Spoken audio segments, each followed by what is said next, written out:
You think the Omaha beach landing in Saving Private Ryan is the absolute peak of carnage. You think sweating through an endgame circle in an FPS, or surviving a hardcore Minecraft server getting nuked by 1,000 TNT blocks is the ultimate grind. Straight up trash all that. That stuff is literal child's play. Today, I'm hot dropping you straight into the most brutal survival server in human history. A lobby with no level 3 armor, 0 medkits, no respawn buttons, and where the weapons are 13-pound blocks of solid iron ripping through the air at supersonic speeds. Welcome to the battlefield of Borodino, 1812. The undisputed heavyweight champion of the bloodiest single day in military history for over a century before World War I even dropped. In barely 24 hours, 70,000 human beings had their accounts permanently banned from Earth.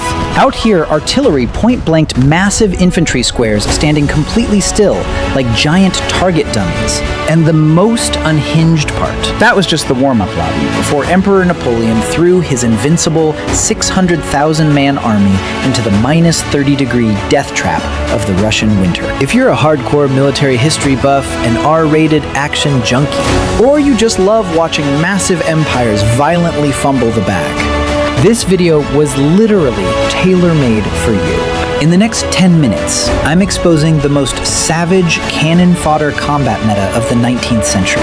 How Russia pulled off the ultimate base-griefing strat to clutch the win.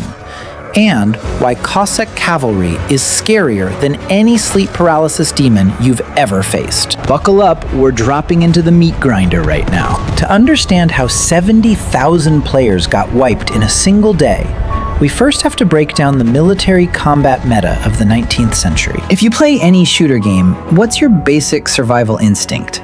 You spot the enemy, you take cover, jiggle peek angles or go prone, and snipe right. But for Napoleonic soldiers, that was a massive nope. Smoothbore muskets back then had such dog water accuracy that at 50 meters, you could aim at a literal elephant and still whiff the shot. So what was the big brain solution from these genius commanders? They forced their troops to pack together into massive, bulky, square formations, shoulder to shoulder, chest to back. Why? To concentrate their firepower and unleash massive AoE damage in a single volley. Clumped up like this, enemy cavalry couldn't just rush in and slash them to pieces. Sounds brilliant, but the trade-off. They accidentally created a gigantic, unmissable hitbox for enemy artillery. Morning of September 7th, 1812. The Battle of Borodino kicks off. Both sides spawn in with a combined total of over 1,200 cannons. Artillery back then didn't explode into fancy shrapnel like in World War II. It fired solid iron spheres, the exact size of bowling balls. When this thing flies at supersonic speeds and slams right into your tightly packed infantry block, it doesn't just one-tap a single guy. It violently wall bangs across the ground, collateraling through the ranks, taking the legs off one guy, ripping through another's ribs, and crushing the chests of 15 to 20 dudes all at once. It carves a literal trench of pure gore straight through the middle of your formation. And you know what the most messed up part is? The commanding officer's reaction. He doesn't yell, scatter and take cover. He pulls out his sword, pokes his men in the back, and screams, close the ranks! Plug that gap right now. And you, wiping the blood of your exploded best friend off your face, obediently take a step forward, standing exactly on the death coordinates the Grim Reaper just wiped, standing completely still, not even allowed to blink, just waiting for the next cannonball with your name on it. There were no galaxy brain flanking strats here. At Borodino, two juggernauts just bear-hugged each other to see whose HP bar hit 0 first. 70,000 bodies stacked up. Medics weren't using clipboards to count the casualties. They were using shovels to scoop up the remains. After trading 70,000 troops, Napoleon started talking massive trash. I won! The road to the capital is wide open. What's the usual script when you clear the map and capture the enemy capital? It's GG endgame. You loot the golden chests, grab the gear, and wait for the enemy to wave the white flag. But little did Napoleon know, he just walked blindly into the most diabolical self-destruct trap in human history. If you play Minecraft, you definitely know about griefing, right? Oh, you want to raid my base. I'll rig this whole place with TNT and blow it to bedrock. Let's see you try to farm anything. Russian General Kutuzov pulled the exact same 200 IQ move, the scorched earth tactic. The Russians evacuated the entire civilian population, packing up every last grain of wheat. Then they literally set fire to 3/4 of their own capital city. I'd rather burn my own crib down than let you crash here for the winter. Napoleon, looking all majestic, is left standing in the middle of a colossal smoking brick oven. 0 food drops, 0 winter gear, 0 beds to set a spawn point. The military mastermind of France is sweating bullets, waiting for the Russian Tsar to surrender. He waits 1 week, 2 weeks, 5 weeks. Absolutely ghosted. Not a single soul shows up. And then a freezing north wind howls past the Emperor's neck. The Russian server just dropped the lethal winter patch update. Here's the thing. Right now, I've got a hardcore survival question for you. If you were Napoleon, standing in a burning Moscow, your troops are starving, and snow starts falling, do you order them to dig and camp the spot and tank the frostbite, waiting for backup?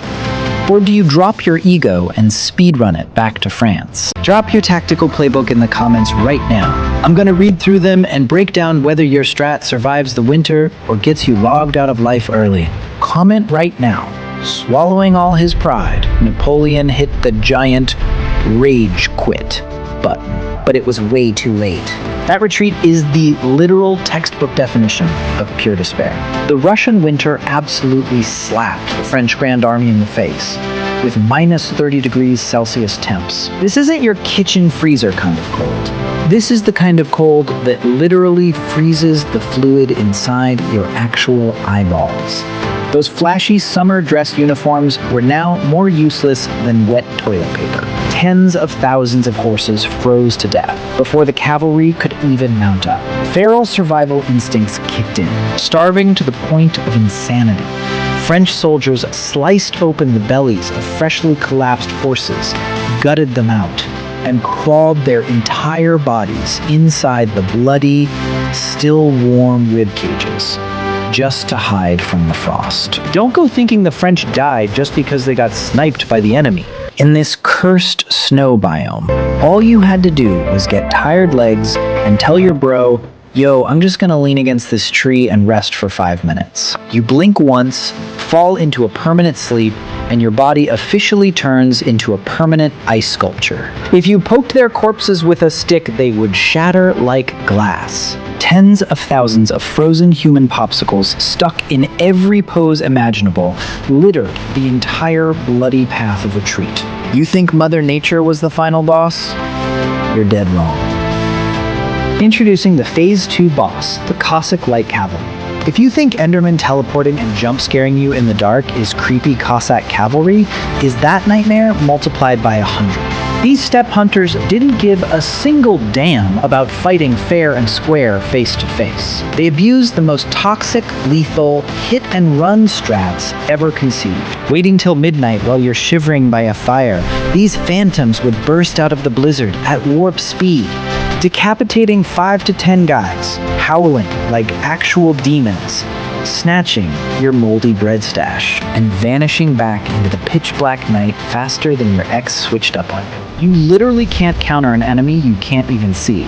The 24/7 psychological warfare completely broke the army's mental state. French troops went insane, ditching their cannons, dropping their loot, and literally trampling their own brothers just to sprint for their lives. Open your eyes wide and look at this literal chart of doom. Start of the campaign, 600,000 hyped up Chads dreaming of global domination, ready to 1v1 the planet.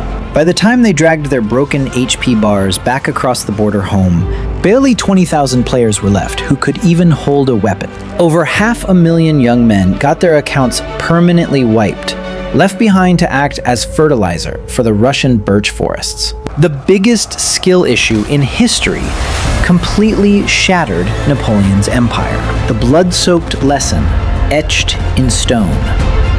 Never volunteer to be a meat shield for artillery.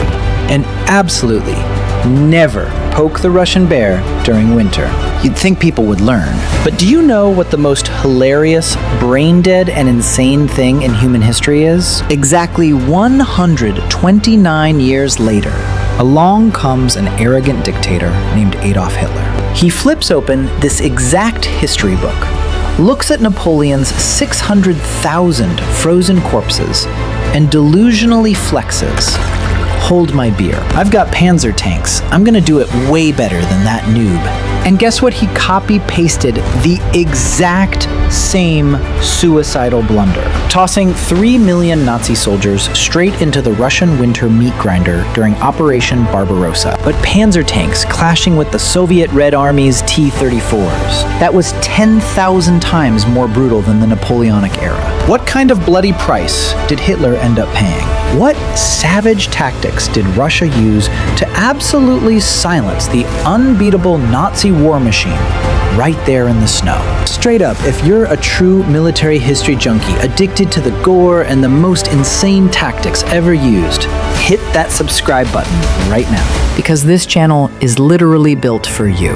Don't miss out on the next ranked match. And click right now on the video flashing on your screen.